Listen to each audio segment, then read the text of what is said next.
चार राज्यांच्या वेचणुकांनी प्रधानमंत्री नरेंद्र मोदीचे मॅजिक चालले। राजस्थान छत्तीसगडात काँग्रेसीक देवयली, काँग्रेसीक राजस्थानातले मतभेद बादले, मध्य प्रदेशात बीजेपीक जम्बो यश, तेलंगणात केसीआराची सत्ता सोपून काँग्रेस आयली। भाजपाची लोकसभेक पुराय तयारी जाल्या म्हूण स्पष्ट। फाल्यां मिझोरामची मतमेजणी।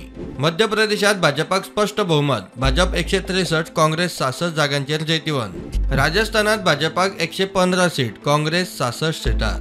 तेलंगणात काँग्रेस 64 जागांचेर जिखली, 40 जागांचेर बीआरएस, भाजपाक 8 जागा मेळ्ळी। छत्तीसगड भाजपाच्या हातात, 56 जागांचेर जैत, काँग्रेसी 34 जागा मेळ्ळ्या।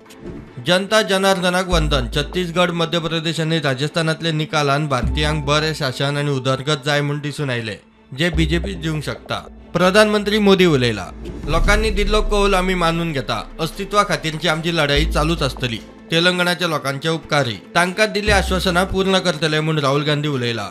लोकशाहीचो आदर करा, फॅक्ट मानून घेयात, कामाक लागात। तेलंगण जिखिल्ल्या काँग्रेसीक परबी, राजस्थान, मध्य प्रदेश, छत्तीसगडात जिखिल्ल्यांकूय परबी म्हूण गोंय प्रदेश काँग्रेस अध्यक्ष युरी आलेमाचो ट्वीट। फाल्यां मिझोरामाची मतमेजणी जातली, पुराय देशाची नदर। Bureau report, prudent.